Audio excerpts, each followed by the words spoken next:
इंदौर के जिला न्यायालय से पति पत्नी के विवाद का मामला सामने आया है, जिसमें पति ने अपनी पत्नी पर दूसरी शादी करने का आरोप लगाया है।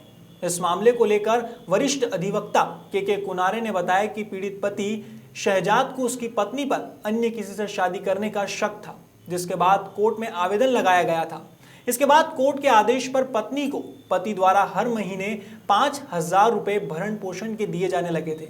इन सभी के बीच यह केस कोर्ट में चलता रहा, जहां पुरानी शादी के दस्तावेज तो सामने आए ही, लेकिन साथ में पुराने पति का भी खुलासा हुआ। सभी सबूतों के आधार पर कोर्ट ने पत्नी पर प्रकरण दर्ज करने के आदेश जारी किए हैं। तो वहीं न्यायालय से मिले न्याय के चलते पति काफी खुश है और न्याय के मंदिर को धन्यवाद देते हुए नजर आ रहा है। शहजाद खान ने मेरा विवाह 2017 में गुलनाज नामक युवती से हुआ था, जो चंदन नगर की निवासी है। कुछ दिन सही रहने के बाद अचानक उसके व्यवहार में परिवर्तन आने लग गया। एक दिन जब वो नहा रही थी तो मैंने उसके पेट पे कुछ बड़े टाँकों के निशान देखे, तो मैंने उससे उस बारे में पूछा, तो उसने मुझे किसी नस का ऑपरेशन करके उसने मुझे टाल दिया। लेकिन मुझे शंका हुई तो मैंने आस पड़ोसी और उसके मायके वाले पक्ष के रिश्तेदारों से पता करा, तो मुझे यह ज्ञात हुआ कि ये पूर्व में शादीशुदा है। और इसलिए फिर मैं पूर्व में इसका जो पति था उसके बारे में मैंने जानकारी निकाली। मैं जलगांव गया, वहाँ पे मैंने उससे बात करी, उसका वीडियो बना के जो भी है मैंने जिला कोर्ट में आके दाखिल करा। फिर उसके बाद उसकी पेटी में मुझे एक तलाकनामा, इकरारनामा टाइप का मिला, जो कि कच्चा चिट्ठा था। उसके बेस पे उसने उससे तलाक लिया था।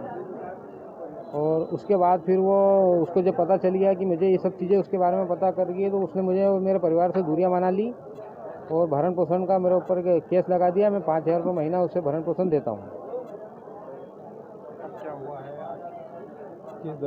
आज उसके खिलाफ जिला कोर्ट ने केस दर्ज करने का आदेश दे दिया है। हम ये चाहते हैं कि उसे सख्त से सख्त सजा दी जाए, उसके पिता को सख्त से सख्त सजा दी जाए।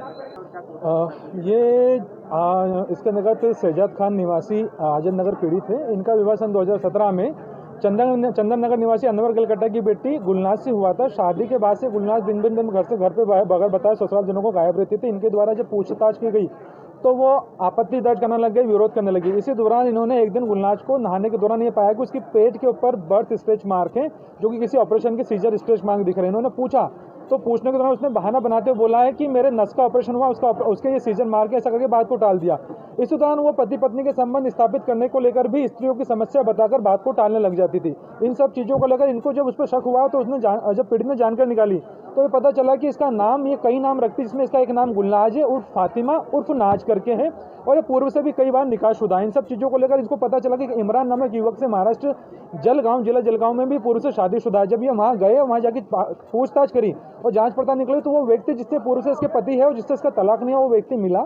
उससे इन्होंने चोरी छुपे उससे बातचीत में पूरे सबूत इकट्ठे करे, वो मोबाइल से वीडियो बना के इंदौर लाए। और जब उसकी पेटी की छानबीन करते, उसके कपड़ों की पेटी में एक सबूत मिला, जिसमें उसके उस इमरान से शादी और तलाक के कागज थे। तलाक के कागज नॉर्मल एक कच्चे चिट्ठे के रूप में लिखे हुए थे। इन सब कागजों की जानकारी जब आरोपी उसको गुलनाज को पता चला कि इनको मेरे पूरे ये करतूतें पता चल गई है, तो उन्होंने आरोपी अपने पीड़ित के ऊपर भरण पोषण की मांग को लेकर दबाव डालना शुरू करने लगे, उसको झूठे केस में फंसाने की धमकी देने लगे। इन सब चीजों को लेकर पीड़ित ने जब पुलिस में शिकायत करी, तो दुर्भाग्य की बात है कि पुलिस ने कोई कार्रवाई नहीं करी, ना ही बयान लिए, जिसके बाद पीड़ित ने कोर्ट में जिला कोर्ट इंदौर में धारा 494 के अंतर्गत परिवाद दर्ज करा। कोर्ट ने सभी सबूतों को देखते हुए, सीडी का अवलोकन करते हुए, साथ में अन्य गवाहों को ध्यान में रखते हुए, इसमें आरोपी दुल्हन गुलनाज और नाज और फातिमा और उसके पिता अनवर गलकट्टा के धारा 494, जो कि 7 साल तक की सजा के प्रावधान रखती है, और धारा 34 भादवी में प्रथम दृष्टया इनके खिलाफ संज्ञान लेकर कोर्ट ने अपराध पंजीबद्ध करा।